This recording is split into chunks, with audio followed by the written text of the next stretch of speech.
सत। श्री गुरु के पदों को है मेरा दंडोत प्रेम से, यही प्रेम रहे स्थायी, कृपा दृष्टि वही मिले।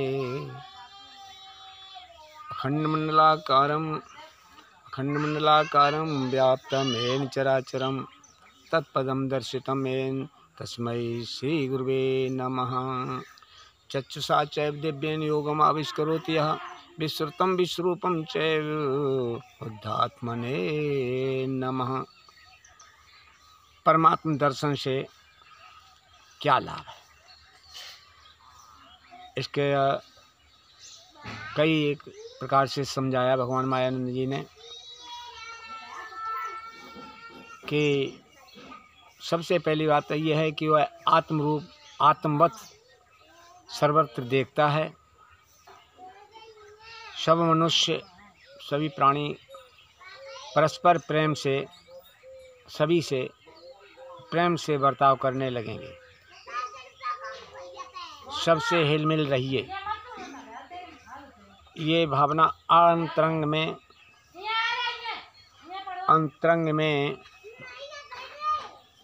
ये भावना जागृत होने के लिए इससे बढ़कर और कोई साधन नहीं है। जिसे परमात्म दर्शन हुआ वो है स्वयं निर्भय होकर अन्य पुरुषों को भी निर्भय पद पर आरूढ़ कर देता है। जब तक सच्चा प्रेम विश्वरूप सर्वत्र प्रकट नहीं हुआ तब तक निर्भयता प्राप्त नहीं हो सकती है और सदैव बैर और द्वेष और भ्रम बना रहेगा यदि परमात्म दर्शन नहीं हुआ। परमात्म दर्शन होने के बाद बहर न कर काहू सन कोई, ऐसा रामायण में भी कहा है। और इसका लाभ है एक और है कि हम जिन्हें आँखों वाले समझते हैं या समझते थे वे ही सत्यता अंधे कैसे हैं, यह स्पष्ट ज्ञात हो जाता है।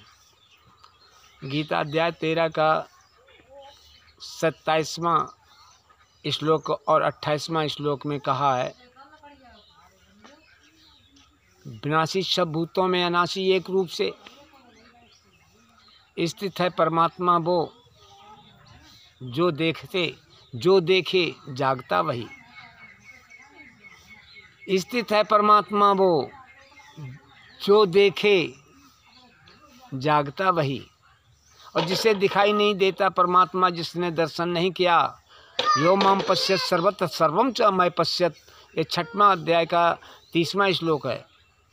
यो माम पश्यत सर्वत्र सर्वम च मैं पश्यत तस्यान पश्याम सच में पश्यति। जो मुझे विश्व में देखे, मेरे में विश्व को लखे, उसकी दृष्टि में मैं रहूं, वो मेरी दृष्टि में बसे।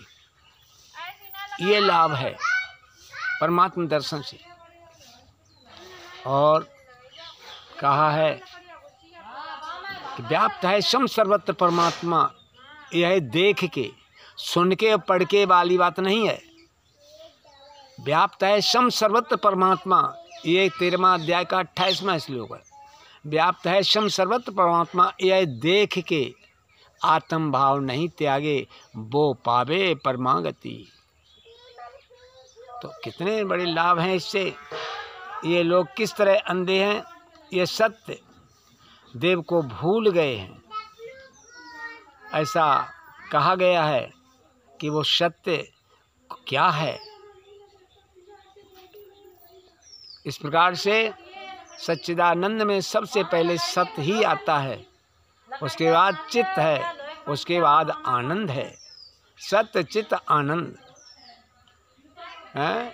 सत्य के लिए चित्त और आनंद, इसी प्रकार से मायानंद चैतन्य, माया जितनी इंद्रियों से 5 ज्ञानेंद्रिय 6वां मन, यहाँ तक देखते हैं ये माया है। गो गोचर जहाँ लग मन जाई, सो सब माया जानो भाई। ये देख के जानो माने जानो, देखना है, प्रत्यक्षीकरण करना है माया माया कहती ब्रह्मद्रा चढ़ जाए, कहने का विषय नहीं है। या तो इंजन बोध का करो भेद मिट जाए, ये भेद जो है वो मिट जाता, द्वैत भाव खत्म हो जाता है, तब आनंद होगा, तब है माया आनंद। और फिर उसमें आप निरंतर आनंद निमग्न हो जाने का नाम ही चैतन्य है। और मन बुद्धि अहंकार जब कार्यरत जागृत होकर के करते हैं तो मायानंद चैतन्य पुरुषोत्तम को प्राप्त करते हैं, उसे चैतन्य कहते हैं। तो मायानंद चैतन्य की पूर्ण परिभाषा यही है। इसलिए जो पुरुषोत्तम दृष्टि से आचरण परमार्थ है, और परमार्थ की ओर प्रथम ध्यान देना आवश्यक है। अनन्य भाव से मेरी करते हैं जो उपासना, ऐसे नित्य अभियुक्तों का करता हूँ योगक्षेम में। ऐसे भगवान कृष्ण ने गीता अध्याय 9 का 22वें श्लोक में कहा है, अनन्य भाव से मेरी करते हैं जो उपासना, ऐसे नित्य अभियुक्तों का करता हूँ योगक्षेम में। सचो सो अनन्य जाके असे मत ने टरे हनुमंत, मैं सेवक सचराचर रूप राशि भगवंत। रूप राशि यही भगवान राम ने अपना निज स्वरूप जब दिखाया तो 3.5 हाथ का नहीं दिखा, यही विश्व दिखाया है। ये सारा विश्व दिख रहा है, माता है निज निज अद्भुत रूप अखंड, निज अद्भुत रूप अखंड, रोम रोम प्रति लागे कोट कोट ब्रह्मांड। भगवान कृष्ण ने अर्जुन को विराट रूप का दर्शन कराया। देख ले पार्थु मेरे ये अनंत स्वरूप हैं, पश्चिमे पार्थ रूपाण सत्सो अस्सैसा, नाना विधान दिव्यानि नाना वर्णान कीर्तिनि च। एक ही देह में मेरे देख विश्व चराचर।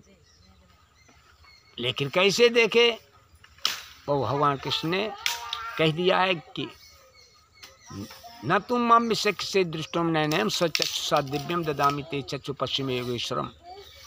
देता हूँ दिव्य चक्षु, योग ऐश्वरी देखिए। नहीं देख सकता तू अपने नेत्रों से, स्वचक्षुषा अपने नेत्रों से, माने विकार युक्त नेत्र से। अपना नेत्र है विकार युक्त, जब तक ज्ञान अंजन की सलाखियाँ नहीं लगेगी तब तक नेत्र का हकीकत दर्शन नहीं हो पाएगा। इसके लिए कह दिया है कि लोग कैसे अंधे हैं, जिन्हें आँखों से समझते हैं, देख आँखों वाले बेसत्यता अंधे कैसे हैं, ये स्पष्ट ज्ञात हो जाता है। जो लोग किस तरह अंधे हैं, सत्य अक्षर ईश्वर परमात्मा को नहीं देख पाया। इसलिए परमात्मा दर्शन से जो लाभ है वो अवश्य ही हर मानव मात्र को ये विचारणी मनन और निश्चय करने योग्य बात है। अपनी वाणी को यहाँ पर विराम देते हैं, फिर पुनः इसके अध्यात्म के विषय में बोलेंगे और प्रेरित भी करेंगे। धन्यवाद। मातृवाय नर्मदे हर। विश्व परमात्मा की जय। सनातन धर्म की जय। सभी ज्येष्ठ श्रेष्ठ विज्ञानी जनों को हमारी तरफ से सादर प्रेम सहित नर्मदे हर।